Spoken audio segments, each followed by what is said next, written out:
Hello, beautiful people. Welcome to my channel. This is Jana. How are you? How you doing? Hello, everybody. I hope you're having a wonderful week and I hope you're having an amazing month. This is January still, guys. We almost transitioning to February. This has been fast, in my opinion. It has been fast. So, guys, lately at my house, I have been talking about two things. Lately, the last 2-3 weeks, I have been talking about these two things with no stop. I guess my kids and my husband are getting tired of the subject. So, first one is saving money or not spending money. Second one is doing cool things versus being cool. Remember, doing cool things versus being cool, which is a big difference. And for us parents, I'm a parent of 3 boys. It's a difficult topic because as a parent, you don't want to put down your kids, but you want to be honest as well. So, the first one is not just this week. I have been trying to teach and train my kids about saving money and the value of money or the importance of saving money or not spending money when you don't need lately. So I always, when they were kids, when they were like 4 or 5 years old, I have been blessed that my kids, they had never had tantrums in store for me to buy stuff for them. But when they used to ask for stuff, I always ask them, is this a want or a need? And for real, guys, I always ask them that. And that make them kind of in their own mind be a problem solvers and start thinking about, if this really a need, is this really a want? Because it's a big difference. It's a big difference between a need and a want. So when now that I have a 13-year-old, a 10, almost 11, and a 6-year-old, and they're in different stages and they're different interests of spending. I have my oldest one. He is my fashionista. He is the one that like to spend money, or he like to talk to me into spend money for him because he's not allowed to spend money. But he has some money, and all the kids has their own money when they get birthdays or when the tooth fairy come to visit. They keep their money. They have the little wallet or the little pocket or whatever they have. In this case, my oldest one has his wallet, and he even asked me, can I spend it with my own money? I said, it's not about the spending. Doesn't matter if the money come from me, from daddy, or you. If you need it, you can use it. But if it's not a need and it's just only I want it because it's the most trendy thing that came out, or because my classmate has it and I want it, that's not a reason for me. So I'm always trying to teach them the importance of saving money or accumulating some cash and keep it in your wallet, keep it in your box, keep it in your piggy bank. We don't have to have a hurry to go, to the store and spend it. And that's what I want to train them, or train all of them, the 3 of them, especially my oldest one, to don't be desperate, don't get anxious if you have some money saved or accumulated. The importance of having that accumulated cash is waiting for the right moment, waiting for that weird and rare opportunity that comes along that you didn't know it will come to you, and you might have an opportunity to invest. And I tell them all the time, I talk to them like real individuals, not just like kiddos. I say, guys, you're 13, you're 10. Well, I don't tell to the little one. You're at the age that you can start investing. Just tell me where you want me to put your money and I help you. So I'm trying to train them and give them some financial teaching in like 13-year-old language terminology. Is a no. It's a no. No negotiation. You don't need to come back and tell me why, the reasons, 4, 5, 3 different reasons, because the answer will be no. Anyhow. So with that being said, I'm not an accountant. I'm not a financial advisor. Don't take this as gospel. If you really need any financial help, financial advising or advisor, find you your own expert. Find a financial expert and schedule something with them, because, like I said, this is just what I'm doing with my family, what is working for my family, and the advice that is working for me as a parent with my kids. You don't need to listen to me if you don't want to, or you don't need to take this as a gospel. Like I say, I'm not a financial advisor. I'm not an expert. I'm just a parent that is learning journey of financial freedom. All right. So the other example, I tell them, if you save $1, save $10. That's a start, guys. We don't need to start with $1,000 in your goal. $1 is $1.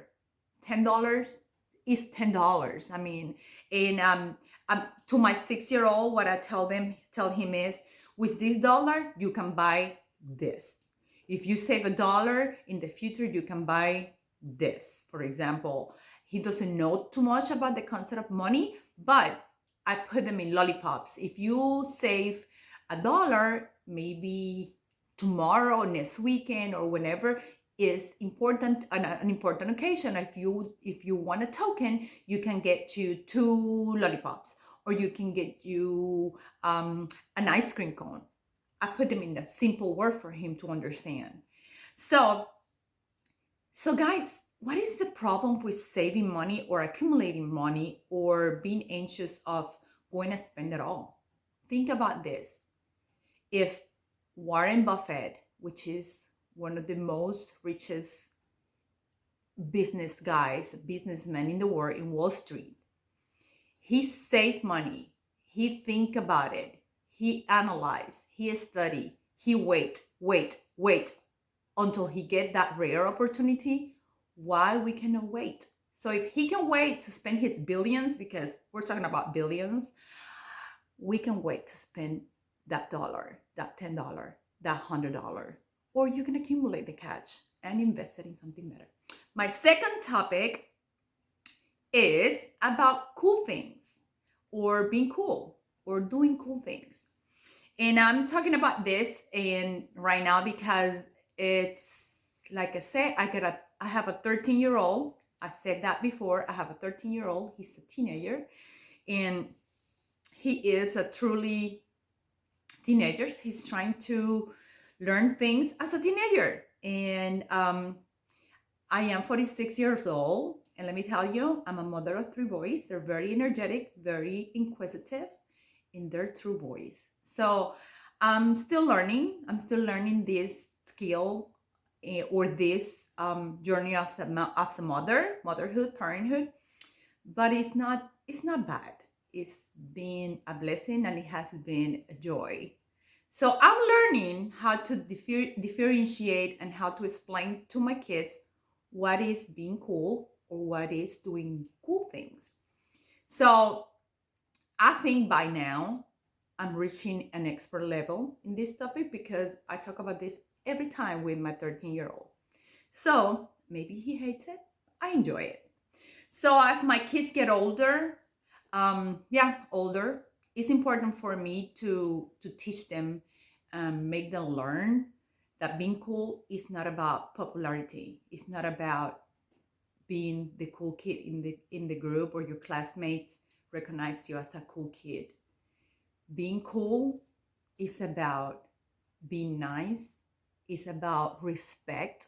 It's about obedience. It's about how you treat yourself, and it's about how you treat others. That's being cool. Not if you had the last trendy tennis shoes or sneakers or the best jacket. It's about being respectful to yourself, to your parents, to your elderly, to your coworkers, to your classmates, everybody around you. So why we're talking about being cool? Once again, because I got a 13-year-old that he is pushing the boundaries and he's pushing the buttons, trying to learn. And he's a good kid, and I'm not that treat the kids like they're idols. They're my kids. I'm trying to grow and raise future good husband, future good boyfriend, future Christian servants. Maybe I get a priest. What is the call? We don't know.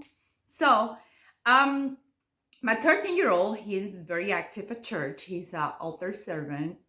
He is a very athletic kid. He plays soccer, he runs, he plays football, so he's very athletic. And he's just very talented with the music. He plays saxophone. He plays in his middle school band.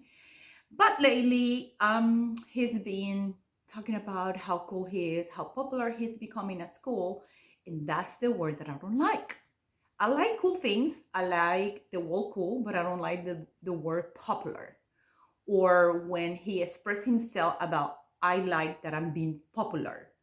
I don't like it. Guys, it's not a good feeling because him as being a popular kid, I don't want him to make other kids feel less or plain. I don't want him to be a jerk like a lot of kids in the high school. When I was in high school, I want him to keep being the good kid, Christian kid with a big humble heart. And obviously I want him to be my son. I don't want for anything in the world, I don't want to think that he has changed and he's not the kid that I am trying to raise with the good moral values. So when we talk about that, we talk about being cool, we'll talk about being nice when he talks and express himself about how he feel about his skills. That's the tough part, because even though you recognize the good things about your kids, you need to stop, you need to have a break, you need to know when to put the break when they're getting out of hand and the fame and the word fame start getting in their head. So it's hard. And guys, like I say, I'm learning. This is a journey that every parent will go through, in one more than others. But maybe it will become the time that I'm not gonna be the cool mom for them anymore. Maybe this is the time. Maybe they don't think I'm cool anymore. Maybe my 13-year-old, he doesn't think I'm cool anymore. Maybe I'm silly enough but not cool enough. But that's my job. That's my job, to keep them grounded, to keep them with God's in their heart, which is my main goal, and to keep them being humble and kind with everybody. Talking about cool things, I want to read you 10 cool things that I posted this past week in one of my social media platforms. And I think they're real cool. And I give it to my kids to read it, and I read them to them, and I say, hey guys, let's try to do some of these 10 cool things. And that will help you to be a better person. So the first one, here's what is cool. 1, write thank you letters. Writing thank you notes to people. People don't do that anymore. We lost touch. We lost the connection because everything has to be now here, in the moment, online, virtual. Nobody writes notes anymore. I do. My kids do. I put notes in their lunchbox, or I put notes in the refrigerator, and I put notes to my husband. But we lost touch. We have lost that detail that I love. Number 2, learning and using people's name. And I'm teaching my kids, you know why? Because when we go to a place, we go to a store, I name the cashier by their name. I give them the respect that they deserve. That's good. Try to do that. That's a cool thing. Showing up on time. Number 1 for me. That's the number 3. Showing up on time. I like to be on time all the time. Number 4, learning a new skill that help you to feel better, to improve yourself, to self-grow. Number 5, learning the art of listening. I need to learn that because sometimes I talk too much, and sometimes I don't let somebody else talk, or I'm not a good listener. I'm learning on that. I need to work on that. Number 6, admitting you were wrong. That's good. I'm good on that. I can do that. I don't feel less if I tell my husband, I'm sorry, I did something wrong. And just happened last week. And I know I made something that was disappointing, and I took totally responsibility. I was accountable, and I say sorry many, many times. Number 7, random acts of kindness. Random acts of kindness. That's important, guys. Open the door to somebody. Well, that's the number 10, but that's an act of kindness. Ask somebody at the grocery store if they need you to get their groceries in their car. Act of kindness. What is an act of kindness? Anything that you think is going to make you happy is the same for other people. That will make them happy. It's something that warms their heart. Do it. Maybe you feel strange doing it, but guys, do it. If it's in your heart, do it. I challenge you, do it.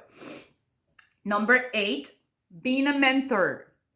Being a mentor, it doesn't need to be a specific skill. It could be somebody that is a mentor, listening and giving good advice. Being a mentor, looking at somebody else doing something good. Being a mentor, asking somebody. Ask somebody, can you be my mentor? It's okay. If you ask me to be my mentor, even though that's my business, I will do it for free. 30 minutes, because I work. Number 9, investing in your future. And that doesn't mean just money. Investing in your future could be invest in yourself, do something that make you growth, and do something that help other people. Like learn something, invest in yourself, learn something that you can see in the future that you're doing it. You continue doing it and explore more. Number 10, holding doors open. That's a good one. And I do it all the time for other people. And guess what, guys? As a parent, I know I keep saying as a parent, your kids learn from you. Your kids learn by example. So walk the talk. So I open doors for anybody when I go to places. My kids do it. They're doing it. And what a better reward than that. I mean, guys, I don't need big gift for Christmas. I don't need big gift for birthdays. They don't need to give me anything because they know when I need it, I'll buy it. I don't need to wait for a special occasion when I need something. Remember, need, not because I want it now. Just to see my kids doing that because I do it or because my husband do it, that's the greatest reward. So guys, this is all I have for today. And I know it's a long video, but I didn't want to miss the opportunity to share this knowledge or these golden rules or this nugget of knowledge that I learned or have acquired and I'm still learning with you. I hope you have a wonderful day. Subscribe to my channel. If you like this video, like it. But if you don't like it, be honest, I'm okay. And press the notification bell so you don't miss my next video. Have a wonderful day. Have a blessed week and besos. Bye, Jana.